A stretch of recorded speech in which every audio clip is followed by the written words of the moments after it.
Bom dia. Inicialmente, em nome da SIC, na pessoa do presidente Tobias De Biasi, queremos agradecer a todos que nos acompanham. Estamos iniciando a segunda edição do Papo de Negócios. Esta é uma iniciativa da SIC de Garibaldi que prevê, além desse, mais 3 encontros, um por mês até o mês de novembro. Na edição de hoje do Papo de Negócios, temos a grande satisfação de contar com a participação do consultor e coaching em gestão comercial, Sérgio Flor, que vai abordar o tema Como agregar valor às vendas e o novo perfil dos clientes. A palavra está com você, Sérgio. Muito bem-vindo. Bom dia. Legal. Bom dia a todos. É um grande prazer e uma grande honra participar desse evento, desse momento, no momento em que a economia nacional precisa muito, no momento em que nossas empresas, nossos trabalhadores, a sociedade de modo geral, precisa agregar valor ao seu negócio, precisa manter seus empregos, precisa manter a nossa economia crescendo. Diante de tantas adversidades que o mundo vem nos trazendo nos últimos meses, vamos dizer assim, talvez 2 anos, fazendo um apanhado um pouco mais histórico, com certeza a inovação, com certeza a criatividade e a forma diferente de encarar aquilo que já é conhecido e tradicional se mostra bastante oportuno. E na nossa experiência, nos últimos 2 anos, diante do evento, da pandemia e do mundo todo, nosso negócio cresceu, e uma coisa que eu gostaria de compartilhar é justamente o fato de que nós conseguimos ajudar muitas empresas por meio da tecnologia, com certeza, no primeiro momento, e no segundo momento por meio da reflexão sobre os processos internos, sobre a cultura da empresa, e justamente sobre o tema do nosso encontro de hoje.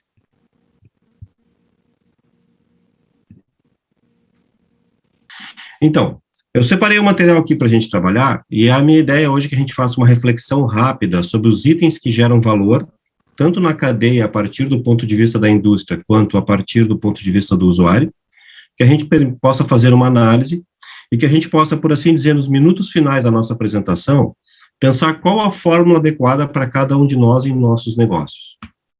Então, só para concluir, então, atualmente trabalho na Brasvegro, nossa empresa de consultoria, que trabalha em processos de empresas. Nós somos proprietários da marca New Sales, que foi a empresa que mais cresceu das nossas empresas nos últimos 2 anos, porque ela trabalha todo o processo de automação de vendas, sistemas de meta e e-commerce. E o AgriStock, que é o nosso portal de agronegócio, que começou a nascer, porque a gente tem uma história no agronegócio. E esses são os 20 anos da nossa experiência, que eu pretendo trazer aqui um pouco hoje, e com a consciência de que nós não temos um profundo conhecimento, porque o mercado mudou muito nos últimos 2 anos em relação a parâmetros que se tinha e que se entendia como válidos, e várias coisas caíram por terra. Então, vamos lá. Então, qual é o primeiro ponto que eu queria trabalhar? Para a gente ser muito objetivo no tempo que nós temos. Quando a gente vai pensar cadeia de valor, o que agrega valor a um processo comercial, a gente tem que beber nas fontes que nós chamamos de fontes teóricas, que são aquelas fontes que doutrinam todo o pensamento estratégico e todo o pensamento organizacional, no sentido do que uma organização tem que fazer para se apoderar da capacidade de entregar valor e, quiçá, tornar-se diferente, tornar-se competitiva no mercado. A primeira grande fonte dessa explicação, dessa metodologia, é a teoria do Michael Porter com a sua cadeia de valor da organização. O que o nosso amigo Michael Porter diz com a cadeia de valor da organização? Ele diz que a organização é formada pelas 4 áreas de apoio, e isso aqui não é o organograma de uma empresa, isso aqui são áreas e funcionalidades. Então, ele diz que a empresa é formada pelas 4 áreas, ou seja, a infraestrutura, toda a parte que envolve o recurso humano, toda a parte que envolve toda e qualquer tecnologia, desde o processo fabril ou numa prestação de serviço, por exemplo, o processo de separação, o processo que você utiliza até para estabelecer os padrões de entrega de um serviço, como o McDonald's, por exemplo, que tem processos definidos, sobre o ponto do hambúrguer, do ponto da batata, e, obviamente, aquilo que ele chama lá de aquisição na cadeia, que é o que envolve tudo que você absorve para dentro da organização. E notem que isso é transversal ao longo da cadeia. Não interessa que parte do fluxo de produção de resultado você está, isso tem que estar presente em todas as áreas da organização. Em contrapartida, na parte chamada parte estratégica, ou a parte principal, o que o Porter nos diz? Onde é que estarão os pontos onde você poderá seriamente trabalhar dentro da sua empresa para entregar valor para o cliente? Ou você trabalha na logística interna, que é quando você recebe o insumo, com certeza você terá uma grande área de operação dentro do negócio em si, né? Uma indústria é mais fácil entender isso na operação, mas no comércio também, ou seja, toda a questão de preparação para o atendimento desse cliente. Tudo que envolve a logística de fazer a mercadoria sair do seu ponto e ir até o ponto de consumo ou até o seu cliente, tudo que envolve o seu processo de marketing e vendas e tudo que envolve o seu processo de pós-venda, assistência e todo tipo de trabalho pós-cliente adquirir a mercadoria. Isso é o Michael Porter. Ele nos dá uma luz, que é uma luz no sentido, se eu desejo entregar valor para a organização, eu primeiro olho para dentro da minha casa. Correto? Então, eu trouxe esse ponto teórico de reflexão para que a gente possa ter essa compreensão. Quais são os pontos possíveis de valor? O primeiro ponto possível de pensar em entregar valor é olhar para dentro da minha casa, né? Teoria do Michael Porter, bastante adaptada para a indústria, e recentemente ele começou a publicar diversos livros onde ele passou a aplicar a cadeia de valor dele no setor de saúde nos Estados Unidos, né? Num segundo olhar, agora, olhando para um segundo modelo teórico que explica onde e como eu posso produzir valor para o meu cliente, nós vamos pegar o modelo do Barney, né, que é o Research Based Value, né? O que ele quer dizer? Ele quer dizer o seguinte, que para a minha empresa ser competitiva, para a minha empresa ser diferente, a primeira coisa que eu tenho que me perguntar dentro do meu negócio, o quanto eu sou valioso para o meu cliente, para o meu consumidor. Qual é o ponto, de fato, que torna o meu negócio valioso? De novo, né? Só que num olhar um pouco diferente do olhar do Porter, o que ele faz? Ele faz você se perguntar, ok, né? Você tem a sua parte interna, você tem a sua infraestrutura, você tem os seus recursos, a sua cadeia de fornecedores, mas quanto valioso você é? Quanto você consegue saber quanto valioso você é? Né? Então, por exemplo, se nós vamos comparar produtos, por exemplo, vamos pegar smartphone, né? Algumas pessoas vão dizer, para mim é mais valioso um modelo que siga lá os padrões da Apple, né? Para mim é mais valioso um modelo que siga uma tecnologia mais aberta, os padrões Android. Outro dia eu estava vendo uma estatística, na Alemanha, por exemplo, quase 90% dos usuários preferem iOS. No Brasil, esse número estava perto de 60%, 70% para o Android, né? O iOS não é o mais valioso. Motivos à parte, né, razões pessoais à parte, mas essa é a primeira pergunta que o Barney nos conduz, do que o Barney nos convida a fazer. A segunda pergunta que ele nos convida a fazer, nesse processo de discussão interna, quanto raro eu sou? Né? Ou seja, tem milhões iguais a mim ou não? Igual a mim, com o jeito que eu faço o meu serviço, ou o esmero ou apreço que eu coloco nos meus produtos, a forma como os meus colaboradores operam quando estão em relação com o cliente. Quanto raro isso é? Nós somos iguais a todo mundo ou nós conseguimos ser realmente uma peça rara, uma peça única, algo realmente diferente no mercado? Né?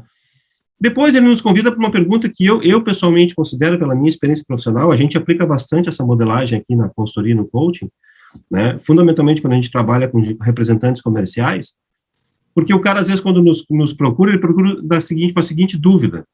Como que eu faço para a empresa não me mandar embora? Obviamente, a primeira é bate meta, né? Bater meta é a primeira coisa importante. Mas existem alguns pontos que chamam atenção. E esse I, a gente gosta bastante de explorar ele, por exemplo, no processo de coaching, ainda mais quando a gente trabalha a questão das carreiras, que é quanto você é fácil de ser imitado. Quanto é fácil trocar você por outro. Por exemplo, uma empresa que tem um produto ou um serviço que é difícil de ser imitado pelo conjunto da sua obra, pela forma como ela conduz isso, pela experiência que ela gera para o cliente, para o consumidor, que faz com que ela seja, de fato, difícil de ser imitada, isso, sem sombra de dúvidas, vai gerar para essa empresa um alto nível de distinção no mercado. E notem que aqui a gente nem entrou na discussão, vamos pensar etimológica, né, que seria conceitual, do que é valor ou onde é que nós queremos colocar o valor. Porque eu vou deixar isso mais para o final. Onde nós queremos colocar o valor? Queremos colocar o valor no nosso produto e isso vai se refletir, repercutir no preço, ou queremos colocar valor nessa experiência, isso também vai se repercutir no preço, mas do ponto de vista do cliente, que vai se sentir mais desejoso a pagar por um valor diferenciado. Então, esse I, eu entendo que ele é um ponto extremamente importante de ser discutido constantemente nas nossas organizações. Quanto é fácil imitar o nosso negócio? Quanto é fácil imitar a minha turma, né? Minha empresa, os colaboradores, o nosso time, quanto é fácil imitar o nosso jeito como time. Isso me remete até a um livro que eu li alguns anos atrás, de um cara chamado Luc Ferry, ele foi ministro da Educação na França, ele escreveu um livro chamado A Arte de Amar, mas ele faz um comentário no meio do livro que eu considero extremamente interessante e oportuno para esse momento. Ele comenta no meio do livro, e ele diz o seguinte: as pessoas não amam as pessoas pelo que elas são, ou por seus atributos físicos. As pessoas amam as pessoas pela forma como elas se relacionam conosco. Né? Quando você pega, ele faz um exemplo, quando você pega lá e a pessoa vai relatar a experiência com a mãe dela. Ah, por quê? Não, porque era o jeito que ela me acordava, era o jeito que ela me fazia críticas. Então, nós amamos as pessoas pelo jeito, correto?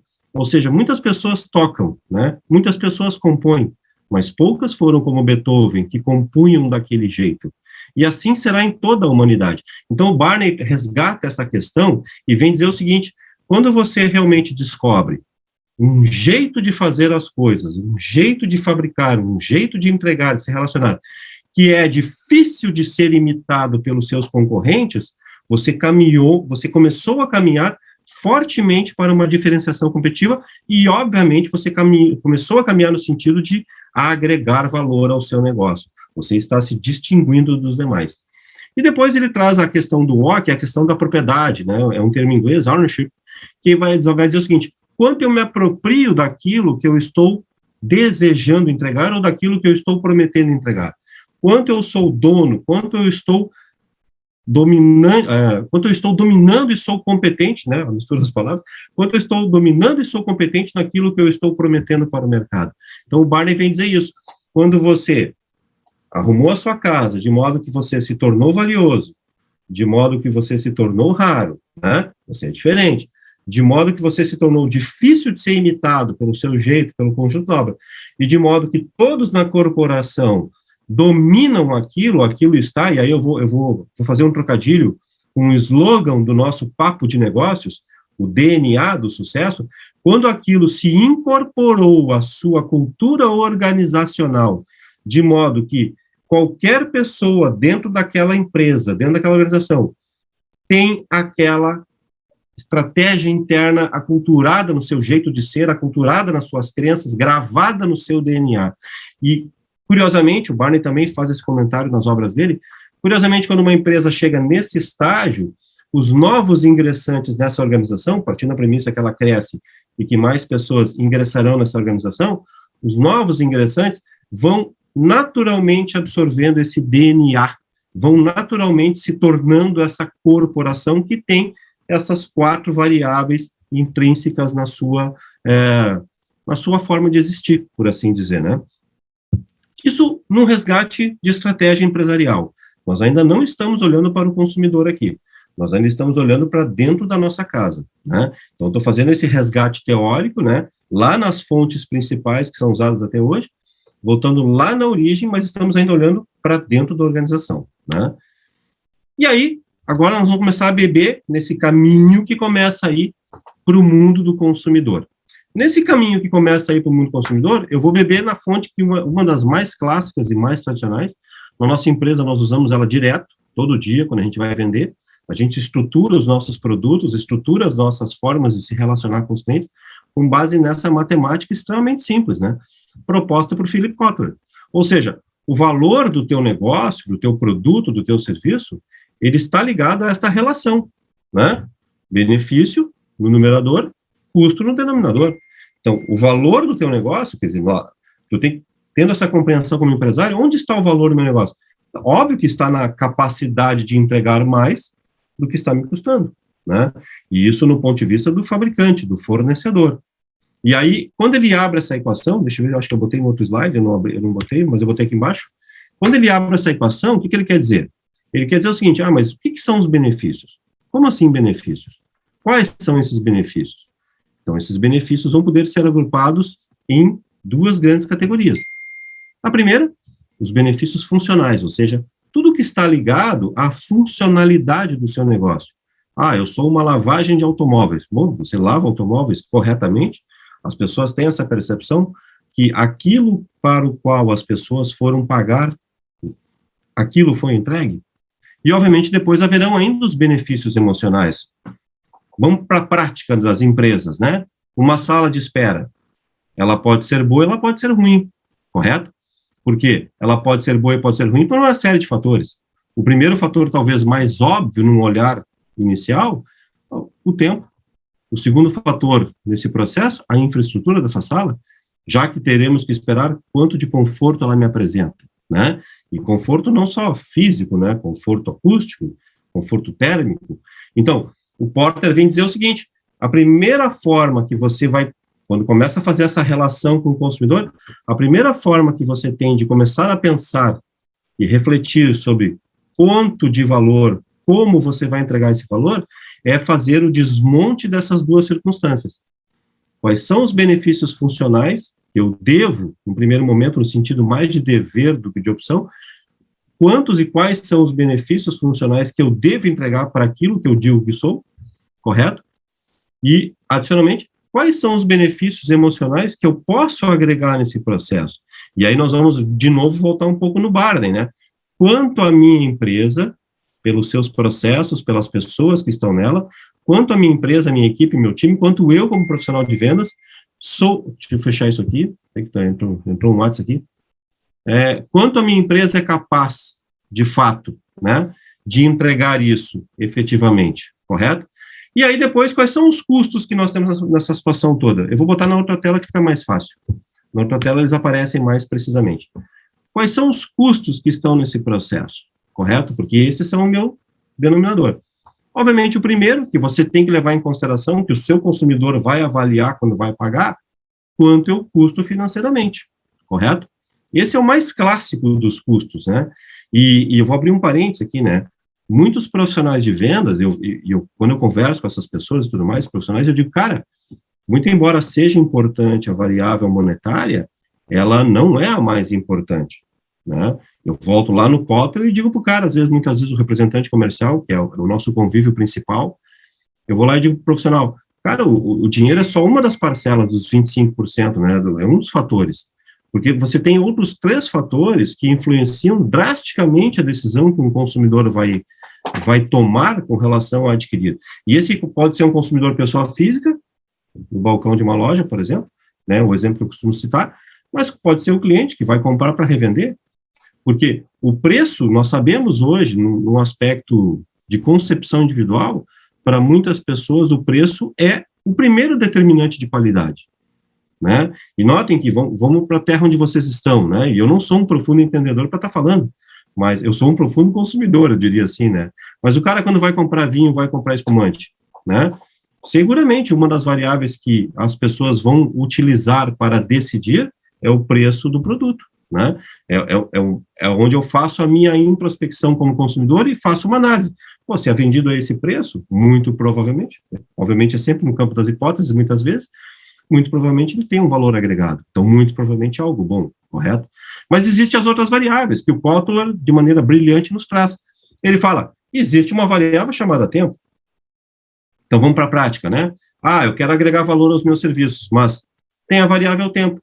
Então, por exemplo, por que para muitas pessoas é difícil trocar de operadora de celular? Porque você sabe que vai se envolver num processo temporal. Você sabe que isso vai custar seu tempo, correto? Então, você evita. Né? Então, você acaba suportando as situações. É valor? Não, mas é o contrário. Né? É a questão do custo, correto? Depois o Kotler traz um ponto bem importante, que e hoje, quando a gente olha para a indústria de modo geral, quando a gente olha para muitos produtos, está lá o design destacado. Né? O Kotler chama isso de energia, né? Lá ele agrupa nesse conjunto. Mas eu botei ali, né? É o design, é o uso, é a aplicação. Então, o que é isso na prática, né?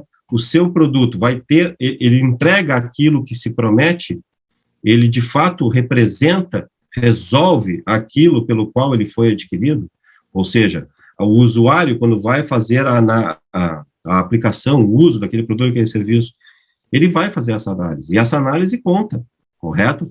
E aí, aqui vai entrar todo o resto dos conceitos, ergonomia, os tempos de espera, vai entrar uma série de fatores que eu tenho que avaliar dentro do meu negócio se eu pretendo entregar valor, né?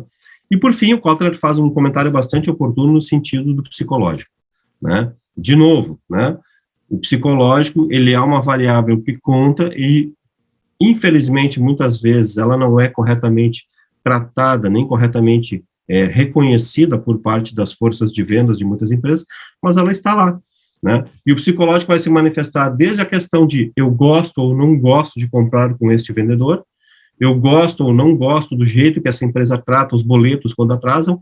Então, começa a ter aquele custo que não está ali, ele não é mensurável, ele não é lançado na contabilidade, ele não vai aparecer em nenhum balancete, mas ele faz parte da análise do consumidor quando vai, por exemplo, recomprar, porque ele vai levar em consideração, mas aquela vez lá, os caras me trataram daquele jeito lá, e foi bem desagradável, enfim. Então, toda a possibilidade de produto, serviço que puder imaginar, isso vai acontecer.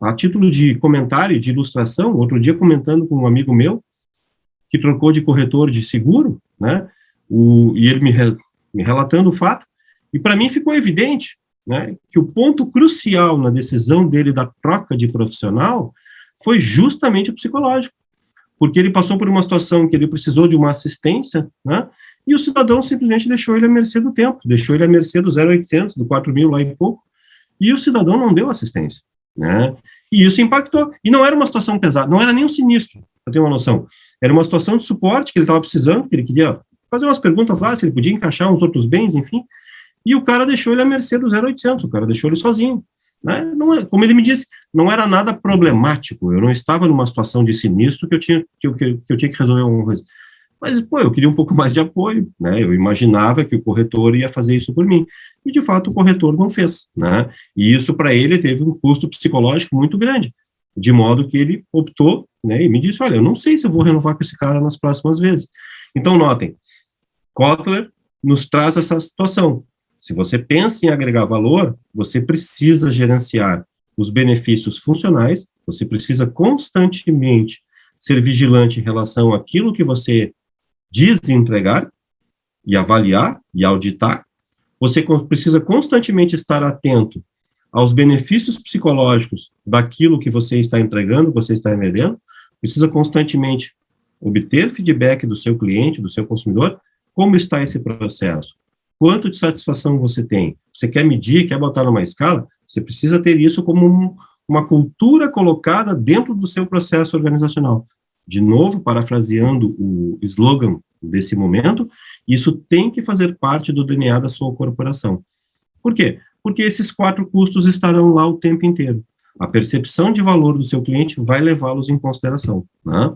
E aí, terminando de beber nessas fontes teóricas, nosso título diz, como agregar valor às vendas. Então, se a gente fala da palavra como, a gente está falando de um processo, de um procedimento. Valor, a gente começou a definir do ponto de vista da indústria, correto? Mas é um processo, né? E aí agora a gente precisa beber em outras 2 fontes de conhecimento para nos ajudar a terminar essa reflexão que visa responder essa pergunta. Como que eu agrego valor? A primeira reflexão processual que eu tenho que ter é o nosso quadrinho laranja. Todo o processo de vendas, né, ele percorre essas 7 fases. Obviamente, há negócios que não usam as 7 fases, mas todo o processo de vendas percorre as 7 fases.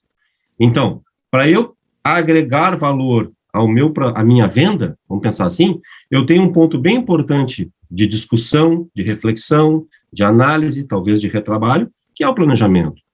O que eu faço antes para obter o negócio? O que eu faço antes se eu viso obter algum grau de satisfação por parte dos meus clientes e, obviamente, algum grau de margem e retorno dessa operação? Como que é conduzida a minha prospecção? Como que eu busco clientes? Porque, na verdade, a prospecção se divide em 2 etapas, né? Como que eu busco clientes novos para o meu negócio? Como que eu busco negócios novos para os meus clientes? Ou com os meus clientes, nesse caso, né? Então, eu vou planejar, vou me organizar, beleza? Agora eu vou buscar operações comerciais. Vou buscar operações, negócios em clientes atuais, maravilha, é um processo. Vou buscar negócio em clientes que não me conhecem, né? Ou que me conhecem, mas nunca compraram comigo, correto? Então, é um outro processo, é um outro ponto de reflexão, e há muito valor nessa situação. A gente, de novo comentando, a gente ouve direto dos representantes com os quais a gente está acostumado a trabalhar, que muitas vezes, quando eles abrem um cliente novo, diversos clientes, né, relatam para eles, olha, estou comprando contigo porque eu estava realmente bastante insatisfeito com o jeito como o outro cara me ofertava oportunidades, me fazia ofertas ou campanhas. É um relato, né? Depois, a questão da abordagem, né? Como que eu abordo esse meu cliente? Isso faz parte do processo comercial. Como que é feita essa abordagem? Ela é feita primeiro pelo canal virtual, ela é feita primeiro pelo canal físico, ela é feita primeiro pelo canal telefônico? Como que é feita essa abordagem, correto? Quando eu vou apresentar os meus produtos, os meus serviços, como que existe um processo de apresentação, ou isso é feito de maneira bastante, eu diria até quase que artesanal e poética? Cada um faz o seu jeito na nossa empresa. Então, como que é feita? Existe uma metodologia? A gente sabe que o processo de convencimento, ele tem, dentro do cérebro do comprador, do consumidor, ele tem etapas que precisam ser vencidas para que a pessoa vá compreendendo o uso daquele produto, para que a pessoa vá absorvendo a forma como aquele produto vai fazer diferença na vida dela. E isso, o melhor lugar e o melhor momento para fazer isso é na apresentação. E por que eu estou batendo nesse ponto agora de uma maneira um pouquinho mais pontual? Porque, como nós falamos que muitas vezes o valor, ele é uma questão muito mais de percepção do que de medição, os melhores profissionais de vendas que eu conheço trabalham com bastante precisão a fase da apresentação, porque é ali que eles conseguem obter perguntas, responder dúvidas, captar pontos de insatisfação que estavam até o presente momento ocultos, mas que o cliente, durante a fase de apresentação, durante essa conversa, o cliente vai relatando, vai explorando, vai abrindo essa caixa, e isso vai permitindo ao profissional de vendas, vai permitindo a ele conhecer, vai permitindo a ele entender, então este é um ponto que eu preciso resolver. E esta construção de significado vai ampliando a percepção de valor do comprador. Então, quando um profissional de vendas, ou quando uma organização toma um tempo refletindo sobre as suas fases comerciais, correto? Quando toma um tempo refletindo sobre as suas fases comerciais, o seu processo comercial, ela começa a caminhar no sentido de mudar a percepção de valor dos clientes, correto? Depois, existe uma fase bem importante nesse processo, que é a chamada tratamento das objeções. Ora bolas. Eu gosto bastante dessa fase, porque o que é uma objeção? Bom, uma objeção não é necessariamente uma negação ao negócio, né? A gente sabe isso hoje por todo o estudo, por toda a prática. Objeção é, sim, uma dúvida que surgiu em algum momento, mas que, se corretamente respondida, conduzirá ao fechamento talvez até mais rápido, sem que eu precise percorrer muito mais tempo nesse processo. Então, a forma como a minha equipe trata as objeções, a forma como eu, profissional de vendas, trato as objeções, também é uma grande resposta a essa percepção de valor do consumidor. Porque uma objeção, ela é um ponto sempre crítico com relação ao consumo. Se ela for mal tratada, mal interpretada, mal respondida, né, não quer dizer que a empresa não tenha competência, que o profissional não tenha competência, mas às vezes se ele não entendeu corretamente e a resposta não foi alinhada com aquilo que deveria de fato ser, o cliente vai perceber, que é isso que nós estamos discutindo aqui hoje, o cliente vai perceber como inadequado. E muito provavelmente, em muitos casos, infelizmente, isso vai se repercutir numa não compra, correto? Depois, obviamente, todo o processo comercial tem o seu fechamento. E o que é o fechamento? É a concretização do negócio, é o convite à contratação, né? Essa eu diria que ela não faz tanto parte da percepção de valor, mas, infelizmente, ela é uma das partes mais carentes ou mais necessitada de desenvolvimento de muitos profissionais de vendas. Na nossa experiência no mercado, afirmo com certeza, é o ponto onde normalmente eu perco mais tempo com os profissionais, porque é o ponto onde o psicológico do profissional mais impacta o seu sucesso ou insucesso. Obviamente, aqui nesse caso, mais um insucesso. Diversos profissionais que eu conheço são extremamente temerosos, são extremamente tímidos, eu vou usar uma expressão talvez forte, talvez até covardes, na hora de fazer o fechamento do negócio. porque não percebe que o cliente já está num ponto de percepção de valor em que ele está desejoso da operação, né? Mas o vendedor fica esperando que o cliente diga sim. E os estudos dizem que quase 70%, 80% das pessoas que chegaram no ponto de se convencerem que precisam comprar, 70%, 80% delas não vão dizer sim, eu desejo comprar. Então, o vendedor terá que, por assim dizer, fazer o convite ao fechamento. Então, esse é um ponto que eu diria que é um ponto mais de trabalhar o psicológico do profissional, às vezes, do que efetivamente trabalhar o processo da empresa como um todo, né? E aí eu coloco ali, só por uma questão também de valoração por parte do consumidor, e é por isso que essa teoria traz a questão do pós-vendas, porque muitas pessoas só vão recomprar depois que perceberem como você lida com elas quando elas deixaram de ser cliente, correto? Então, a gente ouve relatos de clientes que dizem, na hora de me vender era só alegria, mas aí depois, acabou, né? Sumiu daqui, não visita, não liga, não manda cartãozinho nem de feliz aniversário. Então, o pós-venda, claro que aqui o pós-venda não é essa questão de marketing e relacionamento, o pós-venda é realmente medir a sua satisfação ou insatisfação com relação ao que você comprou, com relação ao que você consumiu, né? Mas o pós-venda é um ponto de valoração, sem dúvida. Então, como nós estamos falando aqui como agregar valor às vendas, pode ter certeza, vai ser forte que eu vou dizer. Muitas vezes a venda que você não vai fechar hoje, você perdeu ela na venda anterior, não nessa, né? E não raro, infelizmente, a gente também vê isso acontecer em diversas empresas. Às vezes o profissional está lá, é o Sérgio. Eu sou o cara que entrou agora, mês passado, estou aqui trabalhando, mas eu vou lá visitar um cliente que é cliente da organização há mais de 15 anos, né?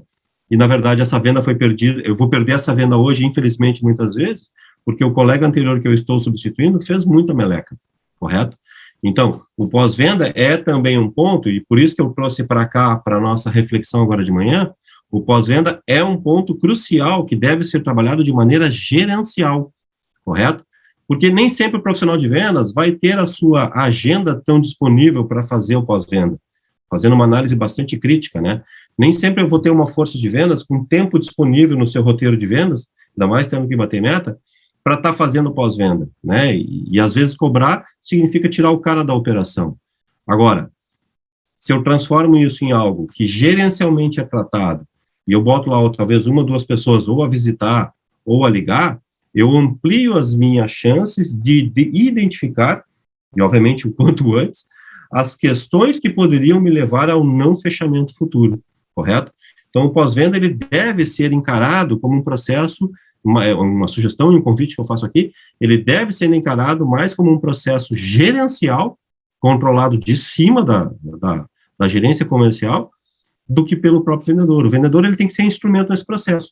Porque se tem um gerente coordenando essa operação, nem que seja o cara do marketing, não precisa ser o cara das vendas, se tem um gerente coordenando essa situação, ele vai convidar o cliente, olha, cara, preciso que tu faça uma visita lá no cliente fulano de tal limitada lá, dá uma investigada numa situação que surgiu aqui, a gente mandou um e-mail, ele fez uma resposta bem curiosa aqui, e vou te pedir a gentileza de visitar o cara lá e entender com mais profundidade.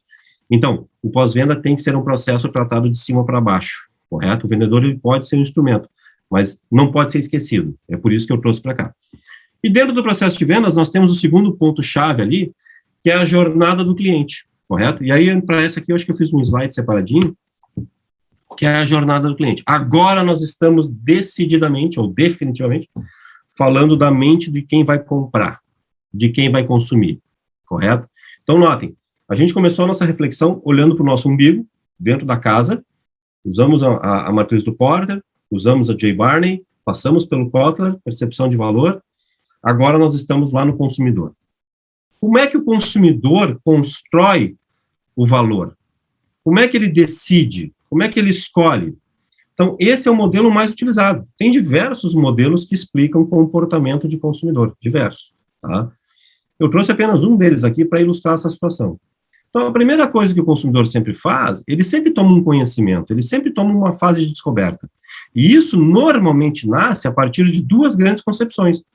Ou eu tenho, como consumidor, ou eu tenho um problema para resolver, ou eu tenho algo que eu desejo melhorar. Ou seja, eu já tenho uma solução estabelecida, né, e eu quero melhorar. Então, a partir dessa compreensão, eu como consumidor, como cliente, seja inclusive uma operação PJ, preciso ampliar o meu mix de espumantes aqui no meu mercado aqui na cidade tal. Bom, ele foi lá e fez uma análise, alguns clientes deram algum feedback para ele, como varejista, e ele percebeu a necessidade de ampliar o seu mix de espumantes. é uma melhoria, né? Agora, se alguns clientes relataram, olha, eu não estou, mas cara, eu não comprei contigo aqui, eu tive que ir em outro lugar, de fato não tinha, então agora é um problema, né? A partir dessa compreensão, seja um cliente empresarial, né, numa operação B2B, né, indústria, varejo, enfim, ou um consumidor, a partir dessa compreensão e aceitação desse fato, ele inicia o processo de aprendizagem e descoberta. Neste momento, e olha que é forte, talvez, o que eu vou dizer, e isso impactou bastante no nosso negócio nos últimos 2 anos, neste momento, a internet se mostrou, pelo menos nos últimos 2 anos, se mostrou uma ferramenta extraordinária. E, infelizmente, em alguns casos, desgraçada. Porque algumas empresas, né, começaram a se dar conta, e algumas, infelizmente, nem se deram conta ainda. Algumas começaram a se dar conta que o seu site não estava preparado, ou ainda não está, isso é mais cruel ainda de ser dito, não está ou não estava preparado para dar essas respostas na fase de aprendizagem e descoberta. E isso é cruel porque o cara não ligou para ti, o cara não falou com a tua força de vendas, o cara contracenou contigo sem tu saber, porque ele pode estar navegando às 2 da manhã, e o cara concebeu, talvez, pelo que ele viu na internet, e o cara concebeu que tu não tem condição, né? Então, notem, a gente teve diversos relatos de alguns dos nossos clientes mais importantes, relato de um gerente, relato de um próprio diretor de empresa, relato de um vendedor, a gente teve ali alguma coleção de relatos ali, em que os caras disseram para nós, sabe, Sérgio, a principal reclamação que os caras me fazem quando eu estou lá vendendo, eu estou lá atendendo, é que o site da empresa não presta. Então, tu imagina o representante, né? Ele vai lá vender, leva catálogo, fez a viagem, pagou pedágio, ficou no hotel, aquela coisa, fez todo o processo comercial. Chegou lá, o cara falou para ele assim, não, mas acontece que a tua empresa, eu vou te falar, cara, o site de vocês é uma porcaria. Eu nem sei se vocês são tudo isso que vocês dizem.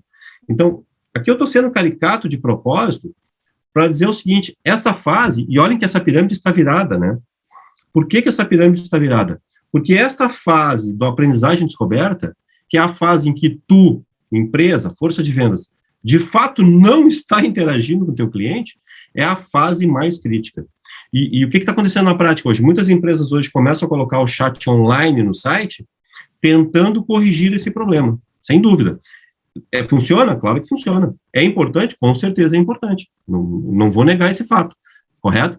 Mas a experiência do cliente, por isso nós estamos falando aqui jornada do cliente, a experiência do cliente tem que ser boa, ele tem que conseguir responder o que ele precisa antes da interação, correto? Dito isso, ele vai para a fase 2 e 3. O que é a fase 2 e 3? Então, ele tem a compreensão da necessidade ou do desejo, beleza? Ele vai para a fase de descoberta, aí ele começa, inclusive, não raro, muitas vezes, ele começa a ampliar a compreensão do próprio problema dele, ou da própria necessidade. Então, ele reconhece agora o problema de fato, beleza, eu consigo resolver com esses produtos, com esses serviços. E aí ele começa, nessa fase 2, ele começa a contemplar as soluções. Ele começa a fazer a balança, né, o comparativo. Eu pesquisei aqui, esse aqui eu descarto, esse aqui entra junto aqui, mas esses dois aqui, tu vê, relação preço, suporte, enfim, sei lá o quê. Ele começa a fazer a análise dele. No varejo, a gente vê isso acontecer de outras formas. Tô só olhando. A pessoa entra na loja, tô só olhando, né? Mas ela está fazendo isso, né? O cérebro dela está fazendo isso, correto? E aí ele vai para a fase 3, que é a fase da decisão. E aí eu faço o link lá com a teoria da fase da venda, que daí o cliente muitas vezes já decidiu, realmente, eu preciso comprar, eu devo comprar. E aí você está, às vezes, você consumidor, está às vezes diante de um vendedor que tem lá suas questões, né, de fraqueza individual, de coragem individual, de postura individual, de conduzir ao fechamento, e até, às vezes, de erro de interpretação, não percebeu que esse consumidor já estava decidido a comprar, já tinha feito todas as análises da sua jornada individual, e ele não faz o convite. E não raro, muitas vezes, você perde o negócio, correto? Então, notem que eu abri todos esses temas para a gente poder entender e responder, né? Entender e responder. Como agregar valor às vendas? Passa por diversas etapas. E aí, aqui, para caminhar para abrir para as perguntas, né, eu fiz aqui uma brincadeira rápida, né, se eu fosse sentar e rabiscar, beleza, quero começar para a prática, né. Primeira pergunta que eu tenho que responder é essa, né, de que valor eu estou falando, né, eu quero mexer no valor do meu produto para mudar o preço, ou eu quero mexer no valor percepção do meu consumidor? De que valor eu estou falando? Então, eu abri os modelos teóricos para a gente poder ter uma conversa agora. De onde partirá esse valor? Vai partir da minha força de venda especificamente, e depois atrás da empresa eu ajusto? Ou vai partir da minha cadeia produtiva lá atrás, seja um comércio, um serviço, uma indústria, para daí eu vou treinar meu vendedor para ele fazer essa comunicação, por assim dizer. Como que eu vou medir se está dando certo esse negócio? Ah, eu mudei aqui, eu mudei minha força de vendas, eu dei um treinamento, mas como que eu meço isso? Correto? Eu realmente desejo ser único? É uma pergunta que convém, né? Faz parte do processo estratégico da gente na consultoria perguntar, né? E eu acho que mais uma que é sempre oportuna, né? Ainda mais no mundo da administração, no mundo em que no final do mês as contas vêm, temos uma meta? Vamos botar uma meta? Qual é o nosso limite de valor? Correto?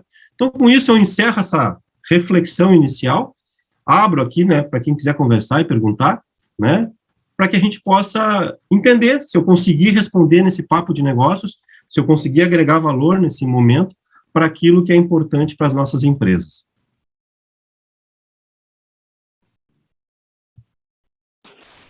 Obrigado, Sérgio. Então, fica aqui aberto o espaço para os interessados em fazerem perguntas, podem ser feitas pelo chat ou também ativando o som e ligando a câmera.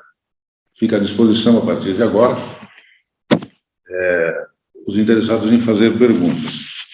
Certo, para nós começarmos aqui realmente o nosso bate-papo, nós temos aqui a Patrícia, que quer saber o seguinte: qual é a melhor maneira ela é do comércio, porque que o comerciante deve adotar para conhecer a fundo o perfil do cliente? É a pergunta da Patrícia, e ela é do comércio. Legal. Eu vou procurar ser extremamente objetivo e focado, que é bem o meu estilo. Olha, Patrícia, primeiro, obrigado pela pergunta. Eu, pessoalmente, pela nossa experiência, eu entendo que a primeira melhor maneira de fazer isso é estruturar na empresa o processo de sondagem de pesquisa, correto? Porque, se eu estou entendendo bem, vamos, né, me corrija se eu estiver errado, no varejo você recebe muitas visitas, correto? E nem sempre, obviamente, depende do tipo de negócio, nem sempre todas são convertidas em vendas. Porém, eu poderia, né, pensando empresarialmente agora, e pela minha formação em marketing, eu poderia pensar o seguinte, né, visando a resposta da tua pergunta. Mas eu poderia sondar boa parte dos clientes que entram, desde que eles aceitem participar e que isso não seja um processo que o incomode, né, que o ofenda de alguma forma, mas eu poderia, né, estruturar um processo de sondagem. Então, por exemplo, nós temos um cliente aqui na região da Grande Porto Alegre, dando um exemplo bem desse ponto. Ele é uma loja de roupa masculina, e o que ele faz? O homem entra lá, obviamente, normalmente é homem, mas entram mulheres lá para comprar para os seus maridos, seus cônjuges, namorados, enfim. As pessoas entram lá e ela só orienta, quer ajuda, quer que eu fique junto de você? A pessoa, não, eu vou me servir aqui, só quero ver blazer, pá. E ela costuma perguntar, ao final, se você se importa de responder algumas perguntas sobre o que você gosta, sobre moda, alguma coisa, ela me diz que 40% dos clientes dizem não. Não, eu não gostaria de responder. Ok, mas 60% diz sim. E os 60% que dizem sim, respondem. Olha, cara, eu venho mais para mim, ou eu venho mais comprar roupa para os outros, ou eu não tenho o hábito de comprar roupa para mim, quem acaba comprando é minha esposa. E com isso ela ampliou a compreensão de o que ela tem que fazer e quem de fato é o cliente dela. Espero ter respondido. Obrigado, Sérgio. Nós temos aqui a Lúcia. Gostaria que esse assunto já foi tratado, ela diz aqui, foi tratado bastante na explanação, mas gostaria que o palestrante deixasse algumas dicas pontuais sobre algo que me chamou bastante atenção: pós-venda, formas mais eficientes de realizar pós-vendas. Lúcia, né? Isso? Obrigado, Lúcia, pela pergunta. Eu também considero esse ponto extremamente estratégico e nevrálgico dentro da organização, e acho que foi muito oportuno a tua pergunta. Dicas muito práticas, assim, a gente hoje, por exemplo, eu não vou nem falar do meu sistema, mas do nosso sistema hoje, por exemplo, quando a força de vendas vai vender, ele tem um lugarzinho ali onde a turma de marketing, por exemplo, coloca as dúvidas que ela quer saber. Então, assim, as dicas que eu entendo. Primeira coisa, calendário de pós-venda. Eu entendo que essa é a primeira coisa, tanto que é o que a gente aconselha os clientes. calendário de pós-venda. Então, vamos para a prática. Né? Vou pegar bem um caso prático. Nós temos um cliente que ele tem 5.500 clientes. Desses 5.500 clientes, ele tomou a decisão. 80% eu quero perguntar sobre pós-venda ao longo do ano. 80% deu 4.000. Divide lá os 4.000 por 10 meses, porque tem lá os meses de férias lá, que é difícil implementar os processos na empresa. Pegou os 4.000 e dividiu por 10 meses. Deu 400 clientes por mês. Pegou e dividiu por 4 semanas. Deu 100 clientes por semana. Pegou e dividiu por 5 dias. Deu 20 clientes por dia. Pegou uma menininha lá, que é a telefonista, e disse, olha, tá aqui os 20 caras que todo dia tu tens que ligar e fazer essas perguntas. Então, a primeira dica é o calendário. Pós-venda só vira regra numa empresa se você tem um calendário. Segunda dica, quando for perguntar para o cliente, nunca passe, é uma dica bem de prática, tá? E quem trabalha com pesquisa, a gente tem vários clientes que trabalham com pesquisa e consultam agências de pesquisa, o que os caras nos ensinaram? Cara, evita 7, o ideal é 5, sendo perfeito 3. Então, vai perguntar no pós-venda, a menininha do televendas lá do pós-venda, desculpa, a telefonista, ela vai perguntar, eu já vi, tá? Tem vezes que é 3 perguntas, tem vezes que é 4 perguntas, mas eu nunca vi nessa empresa eles passarem de 5 perguntas. Por quê? Porque, estatisticamente, 5 perguntas, vamos pegar 5 perguntas. Se o cara levar 20 segundos para responder 5 perguntas, cada perguntinha, desculpa, são 100 segundos, correto? Então, os números também dizem, entre aspas, tá? Eu vou usar uma expressão talvez não adequada, mas a paciência da pessoa para responder uma pesquisa, ela não passa de 3 minutos. Então, a segunda dica, perguntas pontuais, objetivas, de coisas que realmente são significativas, que é a terceira pergunta. Perguntar para o cara se o cara tem um hobby, só se realmente for importante para o teu negócio, correto? Isso não... A nossa experiência mostra isso. Pergunte o que é relevante para o seu negócio. E quarta dica importante, se é um cliente que está consumindo, você tem histórico da venda. Você sabe o que comprou, quando comprou, quanto gastou, correto? Você sabe, inclusive, se está em dia, enfim. Ou seja, você tem o histórico da venda. Utilize isso para fazer a sua abordagem. Seu Sérgio, estou ligando para o senhor, percebi que a última compra que o senhor fez conosco foi lá no mês de janeiro, o senhor comprou conosco aí um pulverizador postal, né? Eu queria saber, o senhor está satisfeito com o pulverizador? Deu tudo certo? É uma pergunta. O senhor recomendaria a nossa empresa para outras empresas? É uma pergunta. O senhor pretende voltar a comprar? O senhor precisa que alguém entre em contato com o senhor para lhe oferecer algo mais que o senhor precisa? É uma pergunta. Ela não é necessariamente um pós-venda, porque ela não está ligada à última compra, mas ela é relevante, correto? Então, as dicas que eu dou é, comece por um calendário, correto? Faça essa divisão, pergunte o que é de fato relevante, utilize o histórico do cliente, porque isso vai fazer sentido para o cliente, tem que fazer sentido. Porque se você vai me abordar, tem que fazer sentido para mim. E utilize o menor tempo possível para fazer isso. Ou seja, porque esse cliente também vai estar fazendo uma percepção de valor de você com base no tempo que você toma dele. Então, quanto mais objetivo e relevante for, melhor a minha percepção sobre o valor que vocês têm para mim na minha vida. Respondi? Espero que sim. Desejo que sim. Obrigado, Sérgio, pela resposta para a Lúcia. Nós estamos vendo aqui que está com a câmera ativada o Cassiano, lá da ACI de Santa Cruz do Sul. Obrigado pelo prestígio, Cassiano. E você quer fazer alguma pergunta, Cassiano? Fica bem à vontade.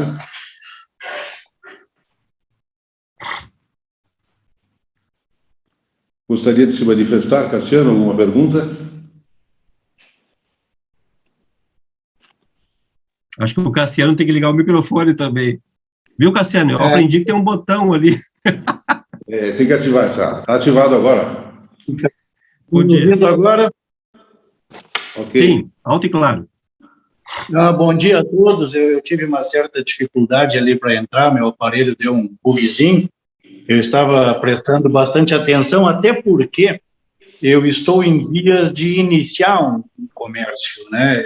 Eu fiquei ouvindo as dicas aí. E a pergunta que eu ia fazer justamente foi logo explicada ali, que é a questão da pesquisa, né?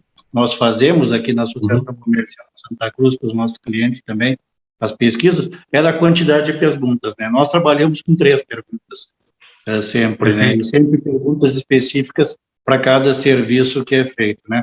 Mas eu queria agradecer a oportunidade de poder ter esses conhecimentos todos, cumprimentar aí os nossos co-irmãos da SIC pelo trabalho que fizeram, maravilhoso. E eu gostaria depois também de ficar com o contato do nosso palestrante, né? Quem sabe ele não queira também expandir os conhecimentos aqui na região de Santa Cruz do Sul, né? Parabéns a todos, muito obrigado. Vai ser um prazer. Excelente evento. Pelo prestígio, nós temos aqui no chat o Johnny Demarque. Bom dia, Johnny, obrigado. Muito obrigado, Sérgio. Ótimos insights para o nosso dia a dia. Forte abraço para todos vocês e boa semana. Obrigado, equipe SIC. Também a Graziela, show, grata pela oportunidade. Ainda o Evandro, parabéns, Sérgio, a explanação foi muito esclarecedora. Agradecemos aos nossos associados que estão conosco, participando através do chat, também a manifestação do Cassiano, lá de Santa Cruz do Sul, que nos dá o prestígio, uma entidade co-irmã. Inclusive, esse dia nós tivemos aqui a visita do pessoal de Santa Cruz. Muito obrigado por estarem aqui acompanhando o nosso papo de negócios. Uma outra questão aqui, uma questão bem oportuna em função desta entrada em vigor desta lei, Sérgio. Diante da entrada em vigor aqui, a pergunta é do João Carlos.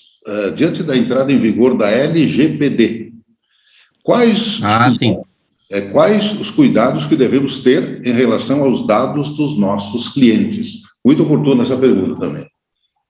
Extremamente oportuna. Jones perguntou, né?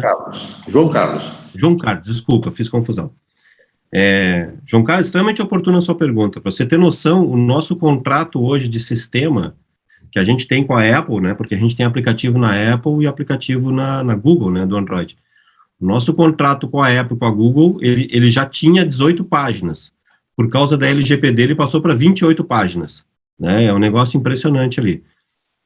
Mas onde eu quero chegar, né? Qual o cuidado tem que ter? O que a gente tem feito hoje, o que a gente tem visto as empresas fazer e a gente também aconselha, né? Inclusive, amanhã à tarde eu tenho uma reunião com um cliente nosso para justamente a gente estabelecer o novo termo da política que vai para o site desse cliente, né? Por conta dessa nova realidade. O que a gente tem aprendido nesse processo com relação aos cuidados? Primeiro que a gente tem aprendido é que a força de vendas tem que ter a compreensão do que a lei trata. Né, porque a lei faz menção a termos bem claros lá, quem é o controlador, quem é o operador. Então, a primeira coisa que a gente percebeu, a necessidade de capacitar, e quando eu digo capacitar, eu vou usar essa expressão de propósito. Capacitar é fazer a turma ter aquela capacidade mínima de não cometer gafes jurídicas, correto? Então, não é assim, bota o pessoal numa sala, estou sendo muito prático, tá? Porque a tua pergunta é extremamente relevante. Não é bota o pessoal numa sala, gente, vamos falar de LGPD. Não é vamos falar de LGPD. Nós temos que entender de LGPD. Porque, não sei se vocês viram, faz 15 dias atrás, a Amazon tomou uma multa de 850 milhões, eu não lembro agora se é mil ou milhões de euros na União Europeia, né, por causa da LGPD. É só procurar na internet ali. É um negócio fora da casa, as cifras, né? E o ponto nevrálgico da multa foi justamente o tratamento dos dados dos usuários. Correto? Então, a primeira coisa que a gente tem visto é isso. A turma tem que ter a capacidade de compreender até onde ela vai, correto? E quais limites ela não pode transcender. Perfeito?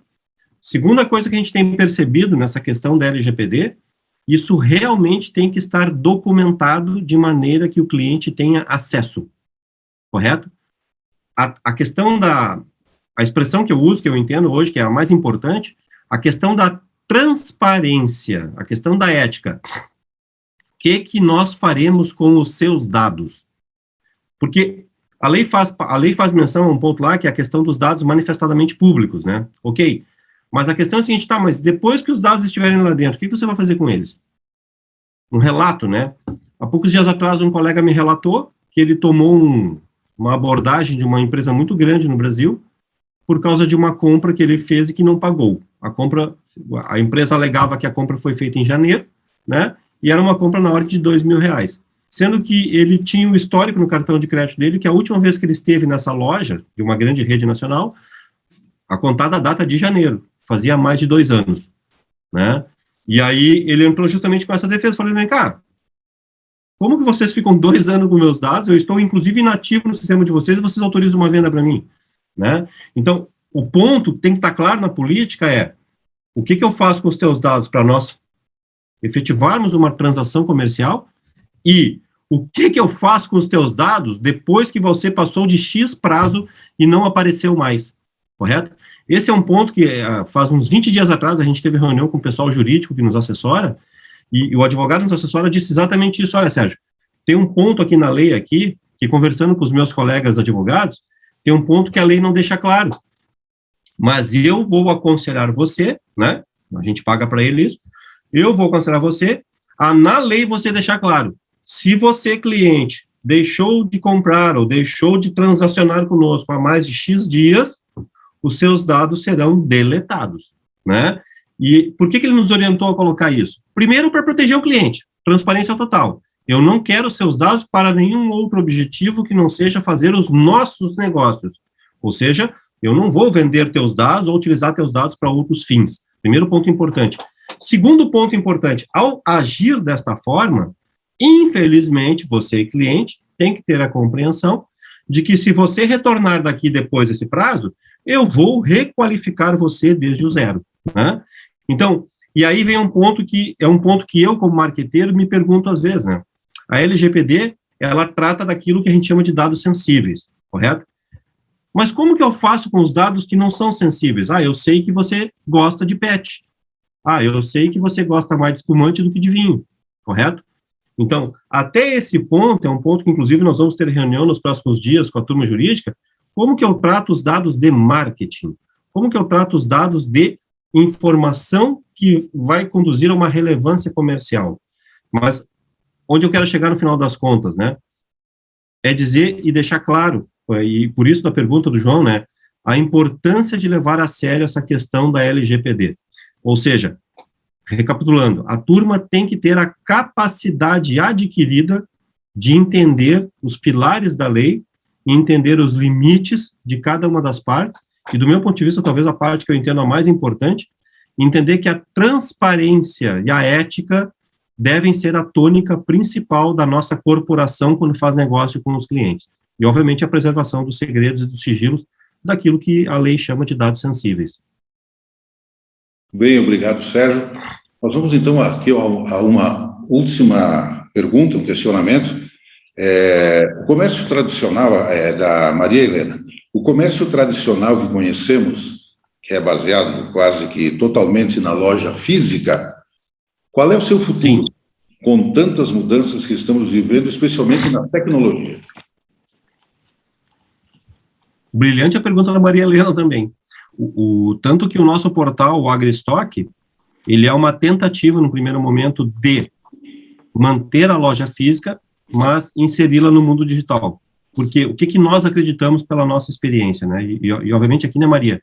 Eu vou te dar a minha percepção, né? Eu vou te dar a minha noção de mundo pela realidade que a gente está vivendo com os nossos clientes e pelo que a gente está fazendo aí nos últimos 2 anos, né?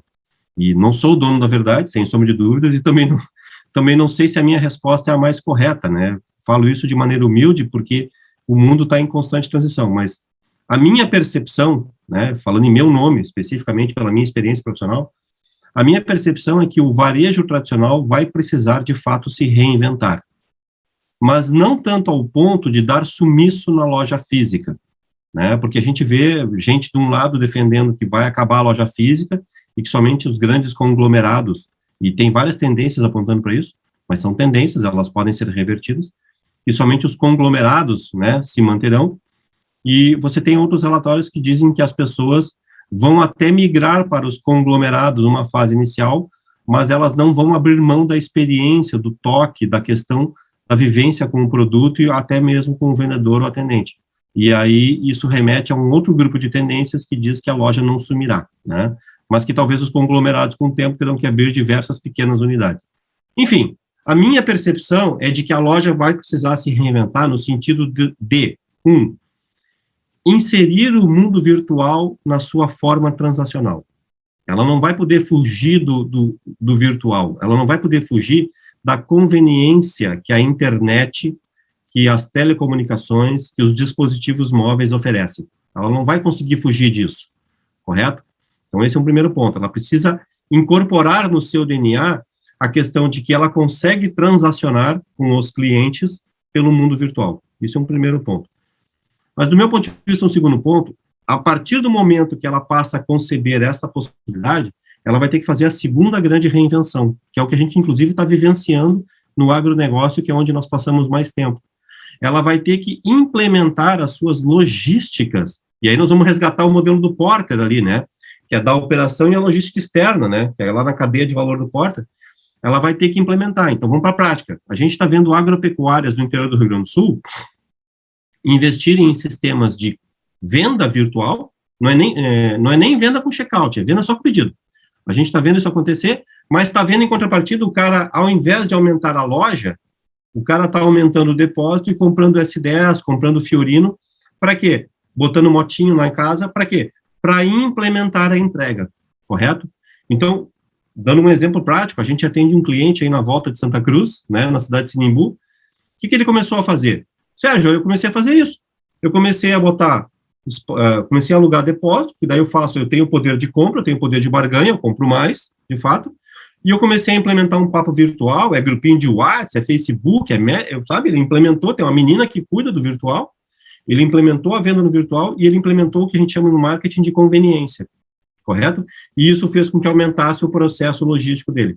Então, a minha resposta para ti, né, nesse processo, sim, o varejo não vai sumir, desde que ele consiga absorver a internet, a virtualidade, a conveniência ao seu negócio e consiga transformar o seu varejo físico num local, talvez, com um tempo mais de experiência e contato com o produto e serviço do que efetivamente de transação, correto?